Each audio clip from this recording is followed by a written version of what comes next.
We are now streaming live on Facebook. Hello, everybody. My name is Sarah Grandinetti, and I'm here with two of my favorite people. I say that every week, but really the BYCFs are some of my favorite people. But these two in particular, I call them my sisters because I don't have sisters, and they get to be my honorary sisters. So this is Arlene and Cathy, and they're coming to us live from Canada. Am I right? Yes, you are. Where you are right now? I don't know. Yeah. I never really know where anybody is, so well, Alberta, Canada. Alberta, Canada. Okay, cool. We are live. I can confirm it, and I remember to record. I'm doing great today. You're doing awesome. So I'm super excited about the topic today because it's all about family and being you with family, and how many of us have interesting upbringings or otherwise, and have to constantly navigate what it is to be us within our family, even when we're not around our family, right? Yeah. So we grew up in a certain way, or get a certain persona created, how we are in our family, and you guys have a gazillion siblings, and and then you go out in the world and you're like, oh, like I don't have to be that in this scenario, or I don't, whatever. What was it like growing up with how many siblings? Well, so Cathy and I are sisters, and did I not say that? Oh, I said it in the post. They're sisters, and they're my honorary sister. Okay, that's right. And we have 3 other siblings, and Cathy's the oldest, and I'm the youngest. But what was really cool is that there was Cathy and I really didn't know each other that well growing up, because Cathy, you know, she was the oldest, and I was the youngest. But it wasn't until when did we start to get to kind of know each other? When we started to rodeo together. So that was probably when I don't even know what it was. In the 80s. In the 80s. So we used to, rodeo is horse things. We used to actually compete in that. And then we started to travel together and do 3 to 4 rodeos a weekend. So you spend a lot of time. And we kind of go, hey, you're kind of cool. You're kind of cool. And little did we know, you know, that was kind of the start of not just only getting to know each other really as sisters, but that's where the family part kind of shifts, is because we actually start to know each other as people, and we became, best friends, and then obviously business partners later, sort of thing. So it's been an interesting journey. Now, not to say that's been the same with all of my siblings. That's family for you. And I think the other thing that's really cool about all of this is that because we didn't know each other growing up, like she was just the youngest. Can I ask what the age difference is? Yeah, so actually my birthday was on Monday. Cathy's is on Saturday. So there's 6 years, 360 days apart. So I got brought home on her 7th birthday. Oh, that's actually kind of cute. Oh, she wanted a bike. I wanted a bike. I always say to her, but I've lasted way longer than that bike would have lasted, and I'm much more fun. That's so true. That's so true. You didn't come in the big box, I'm sure. That would have been fun of you. No. I remember my mom told me a story once that when my younger brother was born, that I asked if she had taken the tags off yet, or if she could return them. Just taking up too much of my attention. I just understand. Anyway, okay. So keep talking to me. So there's 6 years difference, right? Is that what I heard? Yep. 7. Sorry, just about 7. Oh, 7 years. Okay. And so that means that you guys aren't in school together at all. So that's probably why, like, there's not so much of like a growing up as much. Well, right? we moved to so when my parents started the dealership in 1975, we moved from a small town into Edmonton, just west of Edmonton, a bigger town. And because they were starting the business, that required me to become very responsible. Oh. So we now all had moved into a new place. Mom and Dad were 30 miles away, so that meant I did the shopping, I did the laundry, the cooking, I became the chauffeur. And how old were you, Cathy? And I was 15. Wow. So did you hear the word chauffeur before? Yeah, chauffeur. Before 16 years of age? Yeah.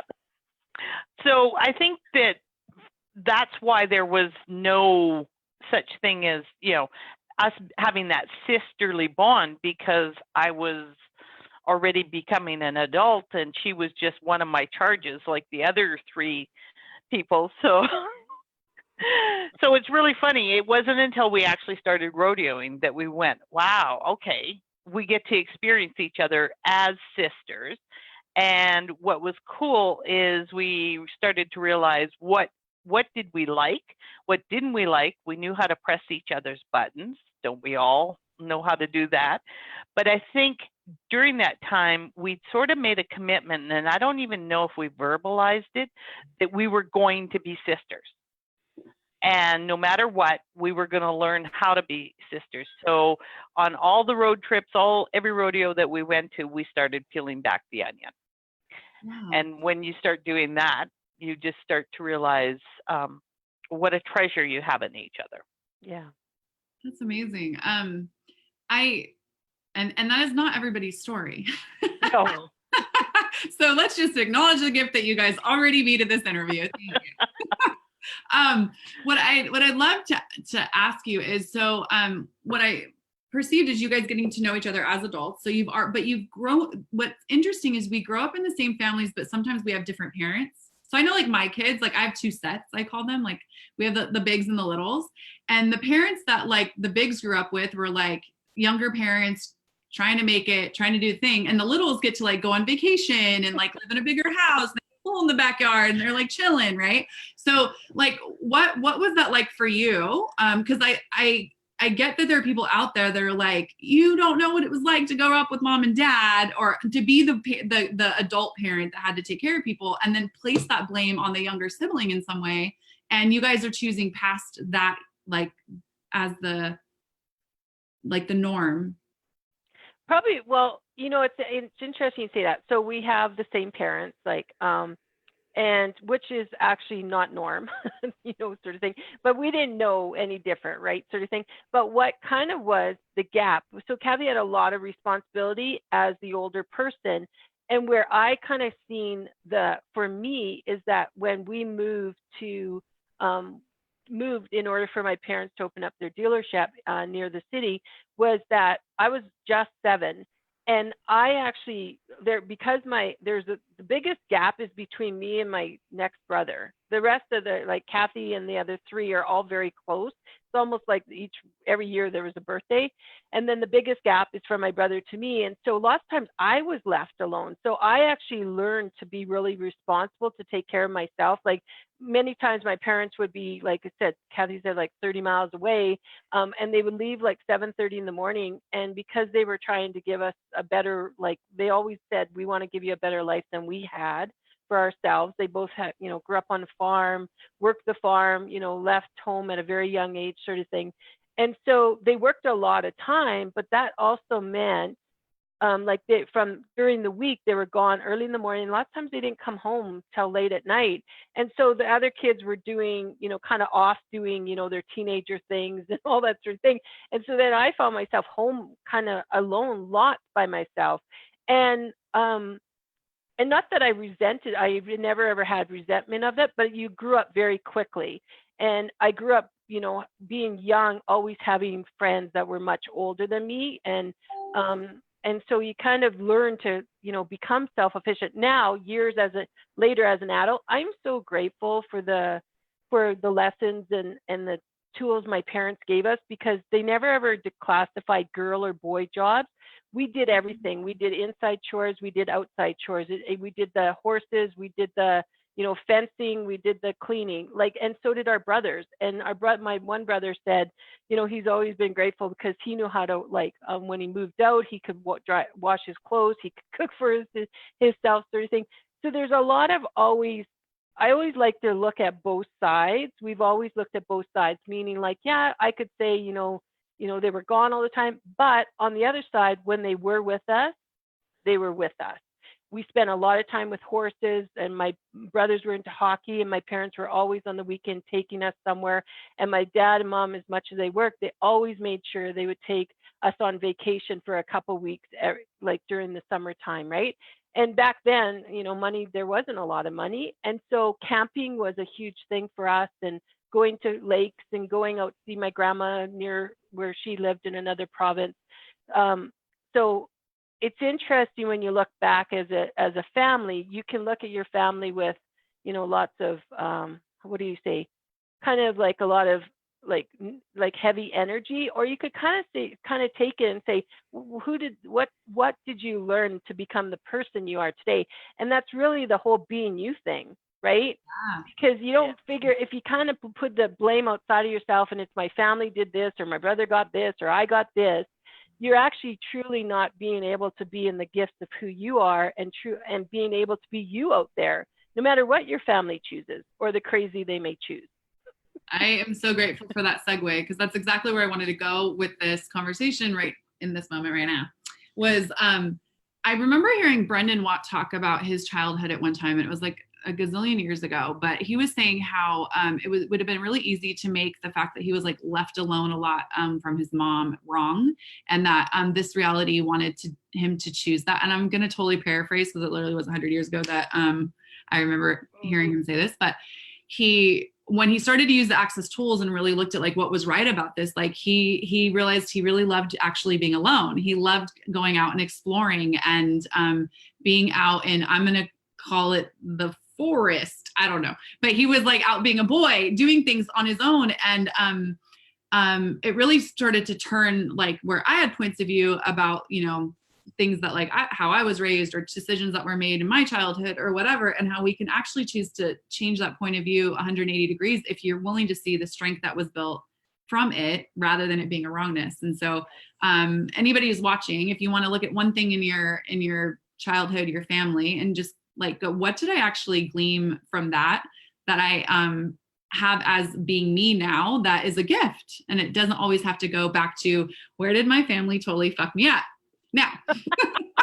Because how often are we in classes and like it's like, you know, well, you know, that's probably your mom's point of view, or you probably got that from your, you know, self-absorbed father or whatever. And we're like, okay, cool. And if there was no wrongness in that, it was just like, okay, cool, I can change it now. I brought to the awareness, but where it's not like show up to class and find out where your family fucked you up. That's not like the subtitle of classes, right? But it kind of comes up that way sometimes. So what I'd love to know is like when you guys found the tools, I know that you guys found Access together, right? Yes, we did. So can you walk me through that a little bit? Cathy, we just heard from Arlene. Will you tell me a little bit about like when that was and what that was like for you guys? We can't hear you. Can't hear you. Cathy.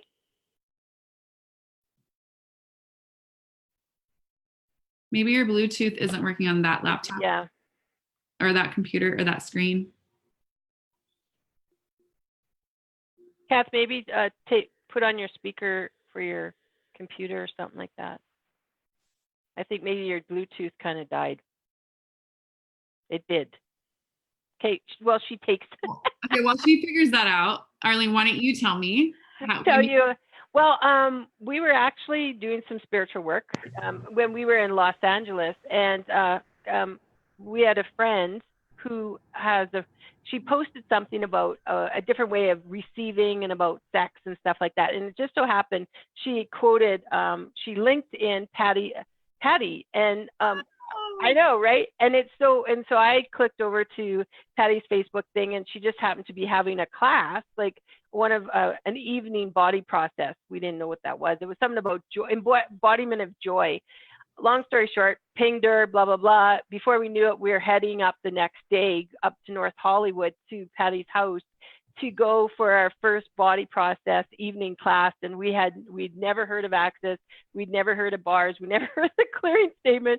And we got there and we had this thing, or we had the actual class happen. And what was so cool was the first time Patty started talking about like sharing the clearing statement, we're trying to write this down. We were such note takers back there with some people, and Cathy and I kept looking, going, what language is she speaking? We had no clue. But that evening changed us so much, because what our father had passed, you know, I don't know what, this was 2014, and our dad had passed away in 2000, and our dad's energy came into the class also. So we were getting facilitation around entities and all this sort of thing. And literally at the end of the class, Cathy and I looked at each other and we said to Patty, like, what else is there? And she said, well, you probably should get yourself to a bars class so you can experience that. And when we went on to look up a bars class, we actually came across Simone Millis's Joy of Business telecall series, when it was, the first part was a telecall and the second part was an advanced live class. So we signed up for that right away, and we took the telecall. Then we found a bars class. Then we went between the telecall, 3 weeks later, Simone came to Vancouver, Canada, and Cathy and I zoomed to Vancouver to take the Joy Business Advanced class, and we were sitting in there. We didn't still get the whole bars thing because we probably didn't have the best bars facilitator, but that was a great learning experience. And we're sitting there, and we didn't understand people, why they would get their bars run. People, there was no time to come back from lunch or anything like that, or people lots of judgments, lots and lots of judgments. We were literally writing, and by the end of the 3 days or 4 days, we were on the floor, like laying down on our pillow, and we were still writing. That's amazing. So when you say lots of judgments, Cathy, you are saying from yourself? Is that what you're saying? Like you were judging people? Everybody in the class,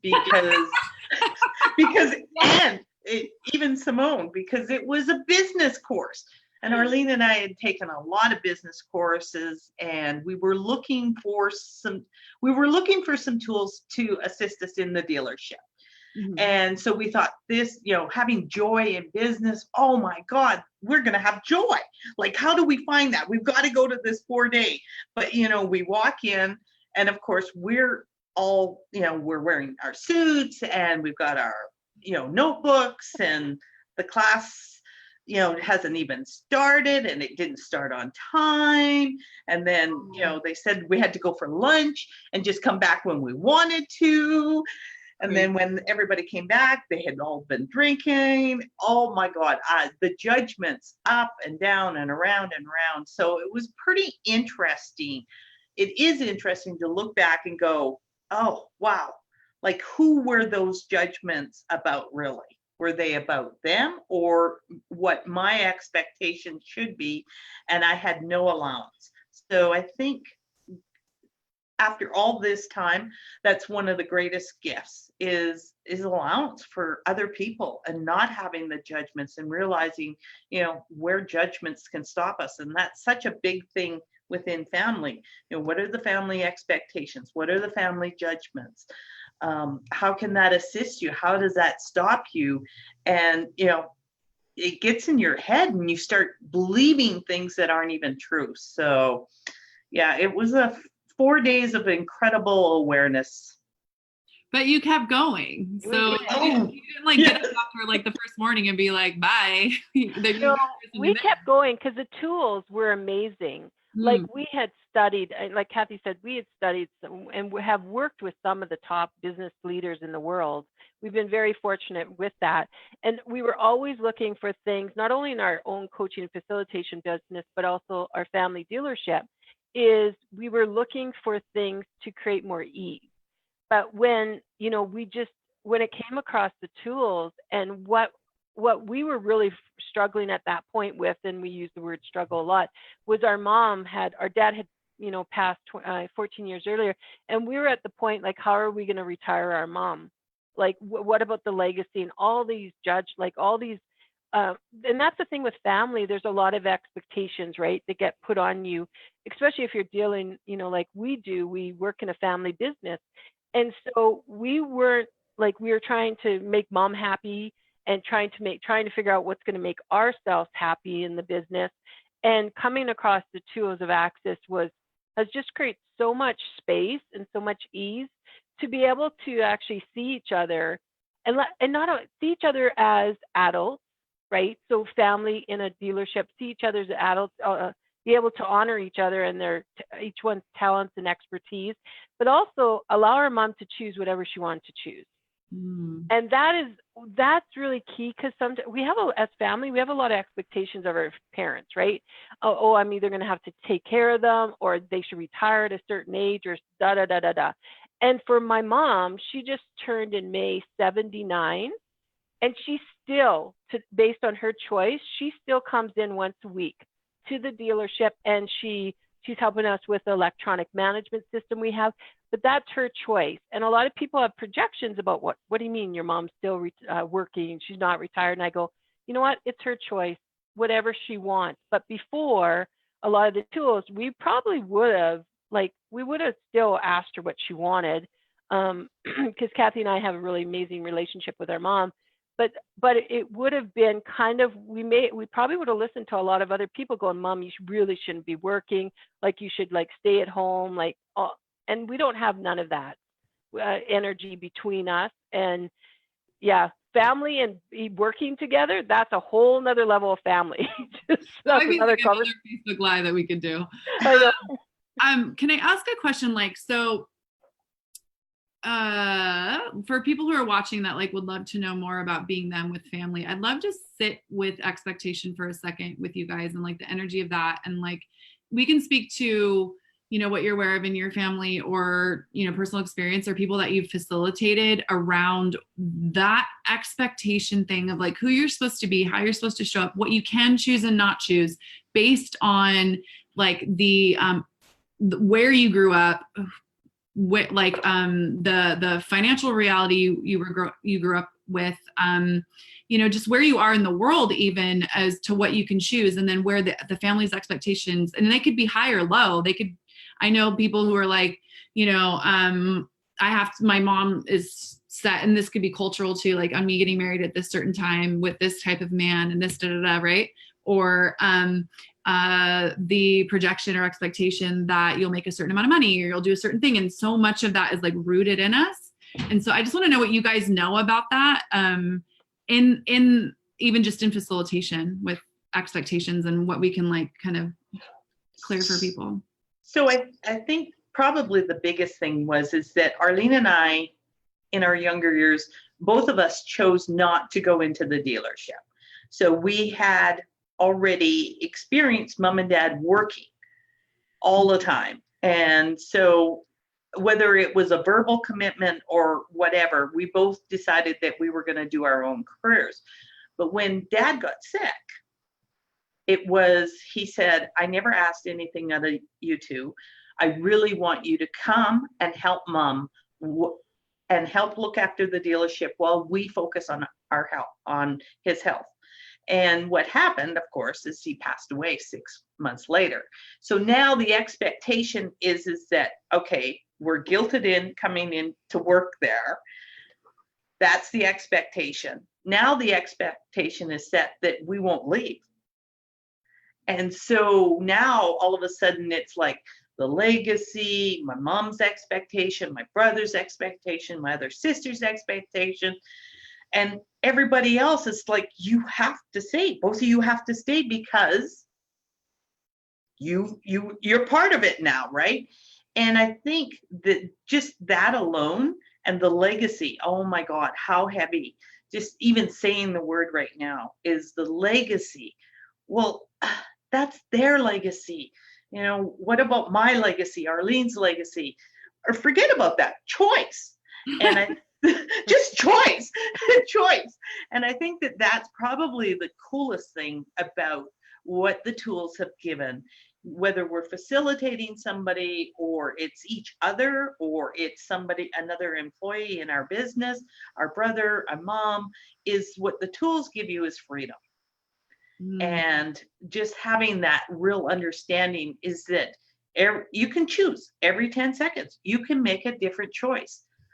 So many people get caught up. And so whether it's in the family business or within a family, you make a choice, you make a decision to do something, and you think you have to hold it for the rest of your life.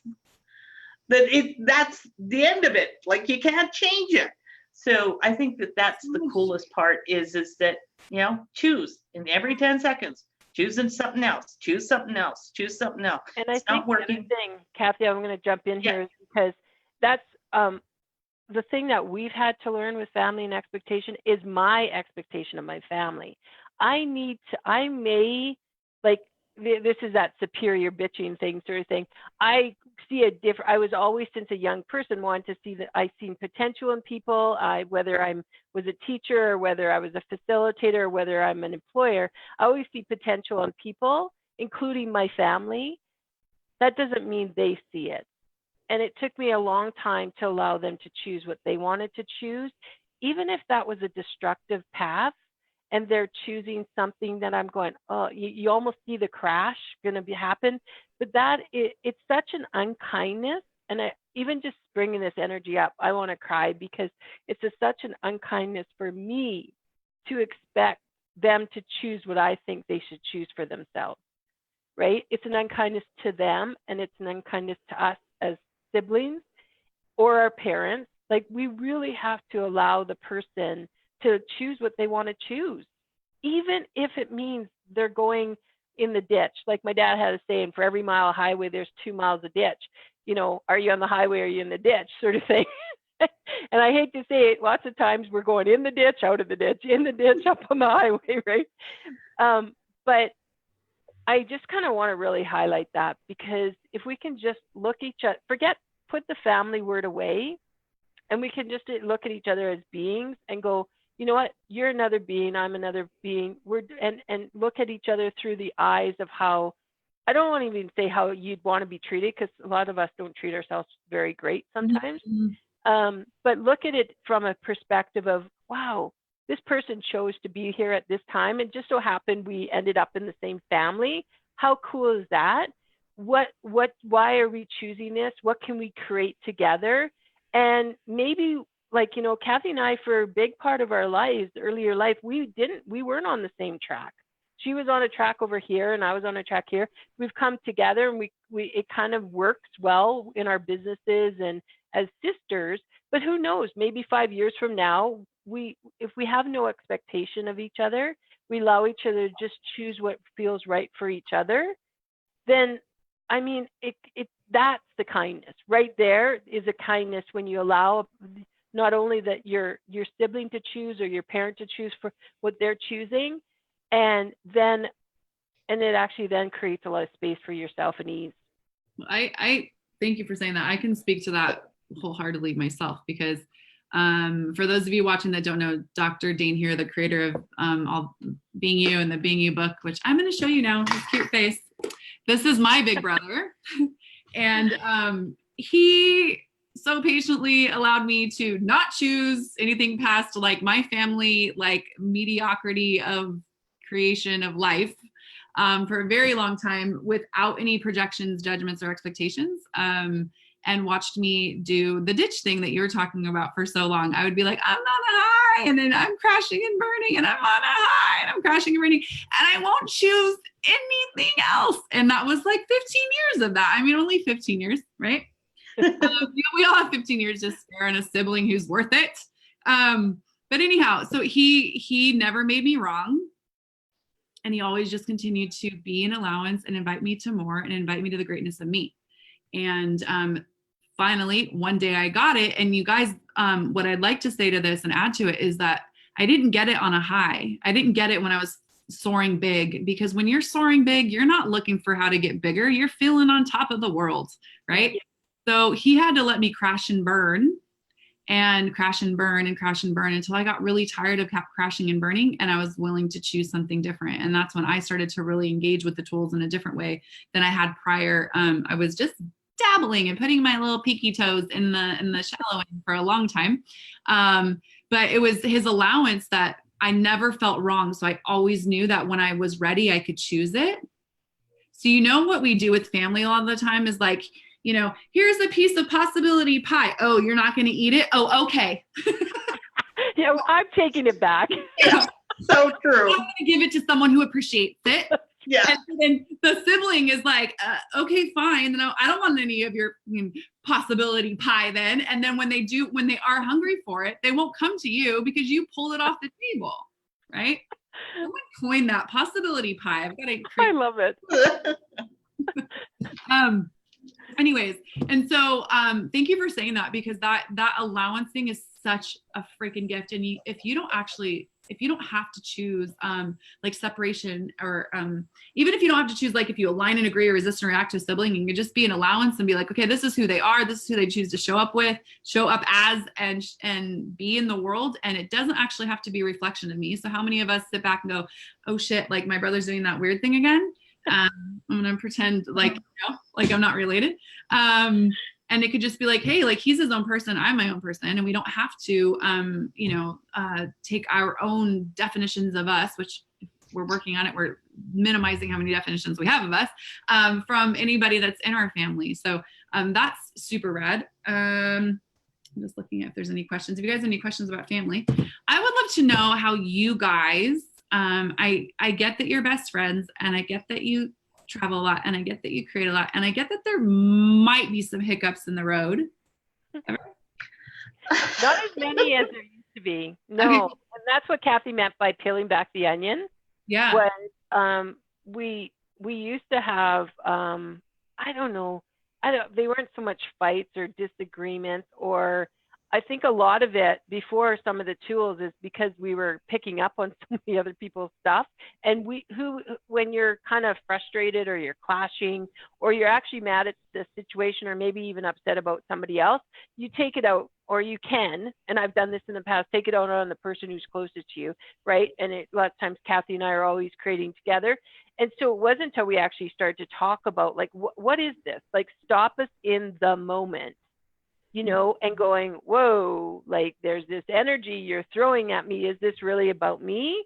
Or like what, like kind of dissect it. And that's what we talk about peeling back the onion, is really not like washing it away. And then how some people, we call it the IOU count. Like it's like, oh, don't worry, I'll come back. Nope, there's another one. There's another one. And then we get back at people, right? By, all sorts of ways, withholding, there's all sorts of ways that we pay people back to empty our IOU account.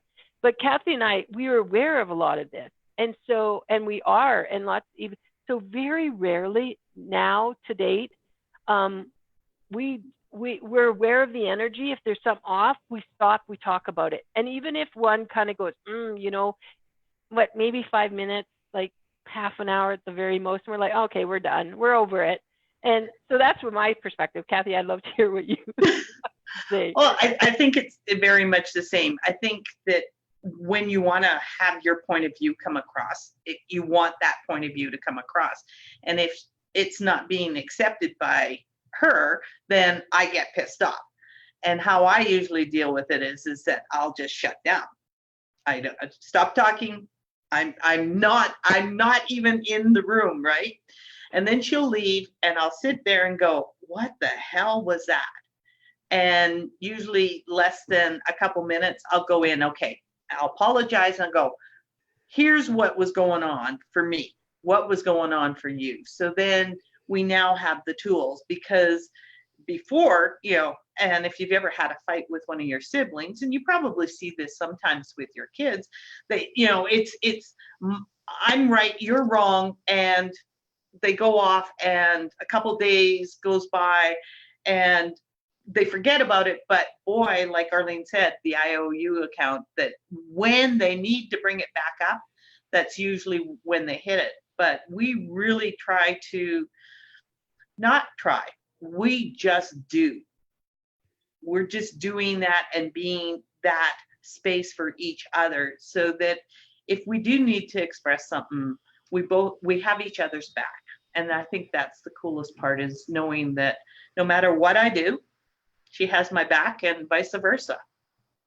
Yeah, that's really cool. So in getting to that, because what I've been saying in like every class that I do lately is like vulnerability is like the uncelebrated superpower, because it really, like, you can go anywhere and create anything if you're willing to be. I mean, newsflash for those of you who might not already know that. All of you listening probably know it was probably me that has it. But because I'm finding places where I'm like, wow, I thought for a very long time that because I was willing to have the hard hitting conversations. So like as a business owner myself, like because I was willing to like get something in a butt, sit down, let's look at it, like whatever, like that, I was vulnerable. Oh my God. And funny story. Dane facilitated me in vulnerability, but with like a look, because I said to him when like years ago, I was like, I consider myself vulnerable, like this. And he looked at me, he literally, I wish he had like a straw and a drink and he went, and then just kept drinking. And I was like, oh shit. I was like, okay, so I guess I need to look at my vulnerability. But it changed everything, just a look from Dane. Anyways, but in really diving into this in the last like 6 months in a totally different way, I'm noticing like where my relationships have changed and shifted. And some are like night and day, where like they used to be like this and now they're like, I don't know what's happening. And then others are like this, because there's this matching of vulnerability where you can go anywhere with someone if you're willing to really look at energies and not have a point of view about what they are. Yeah. Right. So you have someone you like totally care about and you love. And if you both are willing to sit there and be like, when you said this came up for me. And when you responded this way, it made me want to do this. Like, what is that? You know, where did that come from?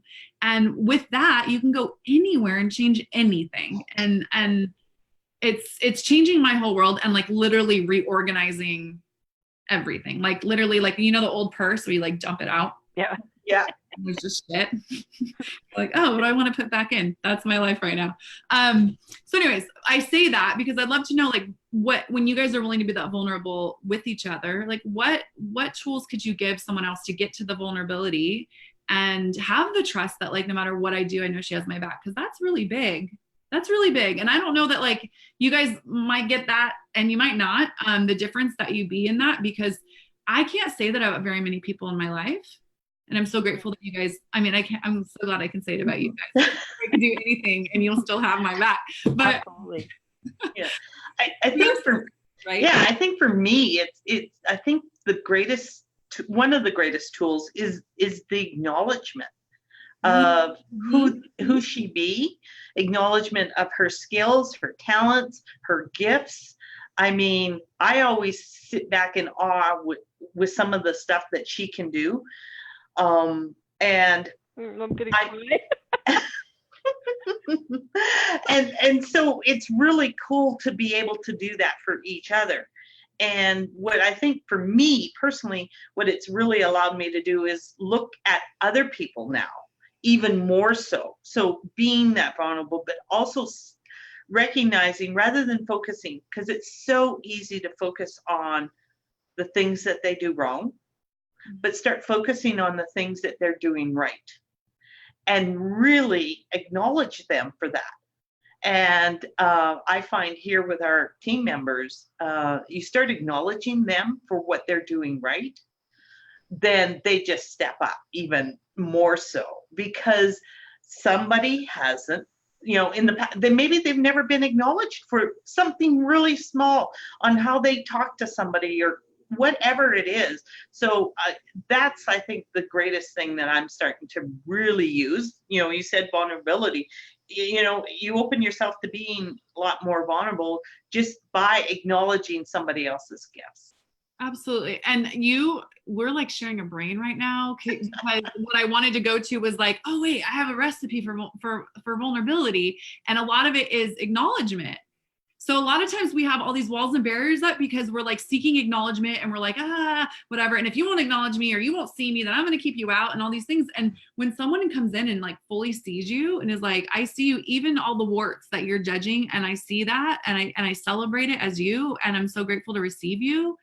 Like I don't have to do all the work to keep all of these like, pretenses about who I am in place. I can just be me. And that's where these tools, the Being You classes come in and all that. I can just be me and be received. And so now I can get really vulnerable with the things I'm judging as ugly.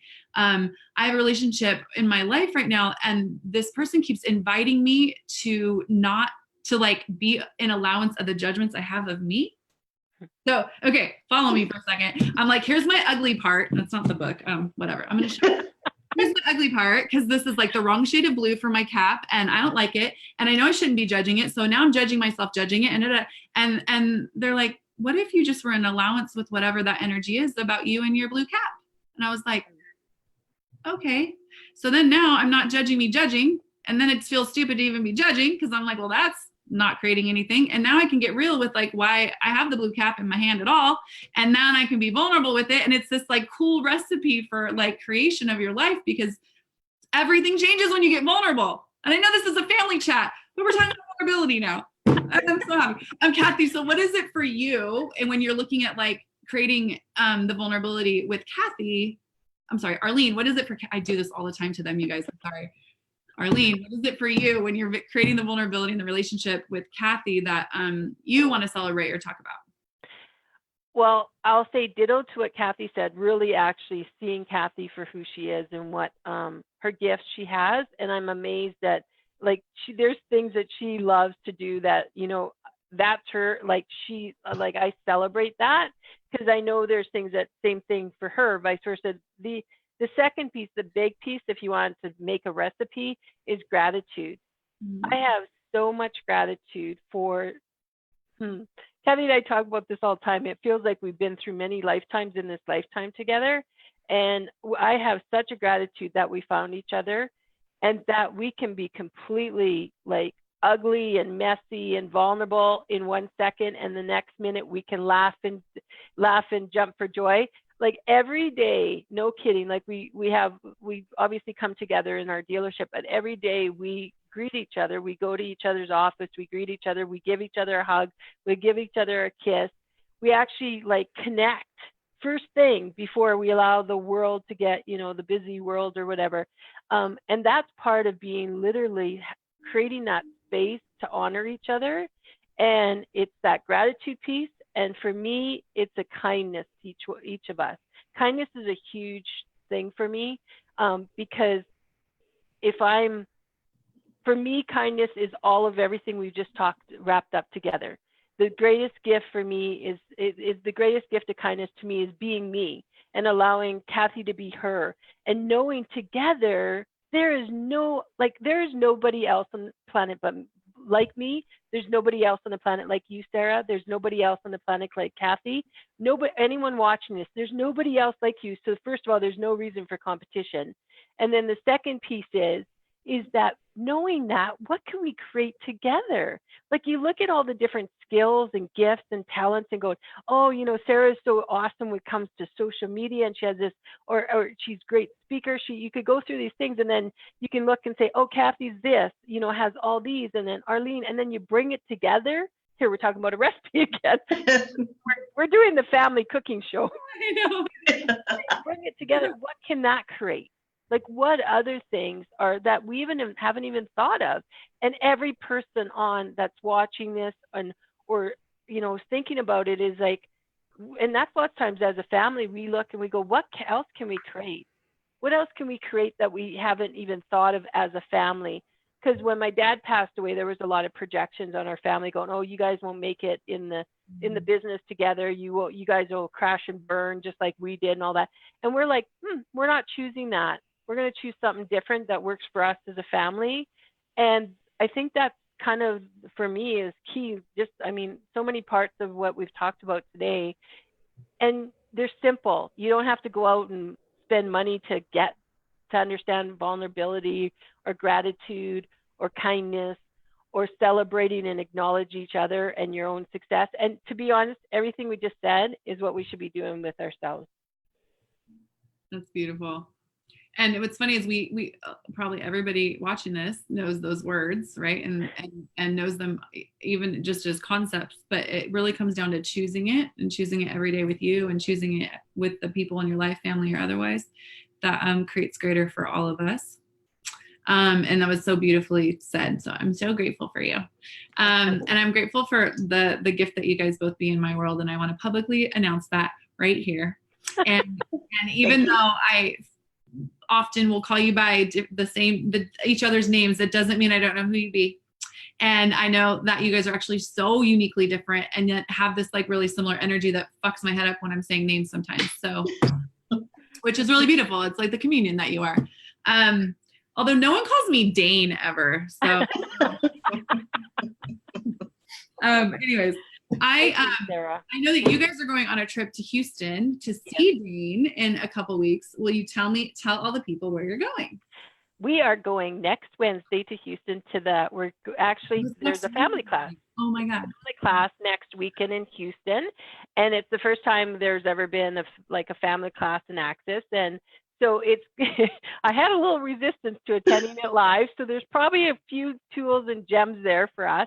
And then we're staying over a couple of days, and then we're actually staying in Houston and attending the Joy Business Facilitator training also. We're renewing that as we're Being You Certified Facilitator, a Joy Business Certified Facilitator, a Conscious Horse, Conscious Rider Facilitator.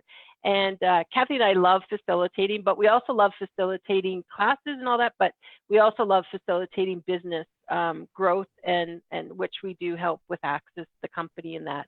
So I'm excited. I can't wait to go. And then soon we'll get to see you in Costa Rica. In August. I'm so excited. So excited. What's the prereqs for the family class?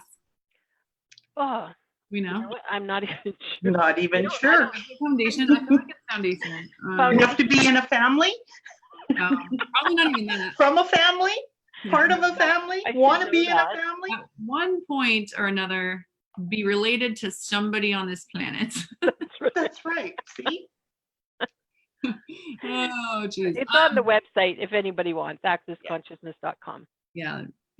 So, and I'll put the link in here after, so you guys can check it out if you want to learn more about family, and how to deal with them and how to celebrate them and all the things in between.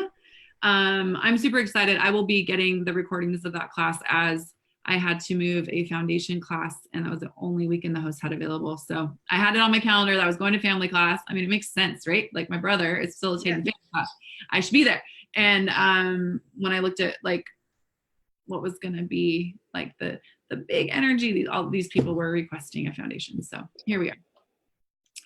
So anyways, I want to ask you guys, as far as your creations coming up. I know you said that you're putting some stuff on the books for the fall. How can people find out more about where that will be? We both have a profile on the Access website. So you can go to accessconscious.com, and under facilitator, you can look up Arlene Schmedik or Cathy Dool, or you can go to our website, which is accessashift.com. Access what? Accessashift.com. Okay, Because cool. most people don't want big changes. They just want to shift, right? A little shift in their health, body, relationship. I like it. I will have to say, I just want to put in you guys, people have the most creative website names. Like my website is just my freaking name, and I thought I was a creative person, but I have talked to so many people on the show, and I'm like, what's your website? And like I'm like, oh, that's really, like, I had Simone Zucker on last week, and hers is Consciousness to Go. I was like, that's so cool. Anyway, like there's some other ones that I was just like, oh. So Access a Shift. We should just make like a page with all the really cool websites. Anyways, these are my big ideas. You're welcome. Cool. Okay, so also, you guys, so anybody watching, if you want to know more about the Being You tools that we're talking about, you can go to drdanehere.com and go to the shop, and Being You Changing the World is there, or you can buy it on Amazon, or it's on Audible. And this little humdinger has changed a ton of lives, along with this dude right here. He has the class coming up next month that I'm choosing in Brazil. And that class has no prereqs. So if you want to come party it up in Brazil, ladies, you're welcome. I will get you there someday, I'm sure. Anyways, and so he'll have a 3.5-day class there. There's a taster night that is on like the Friday night. It's like August 9. The class is like 8, 9, 10, 11, or 8, 9, 10.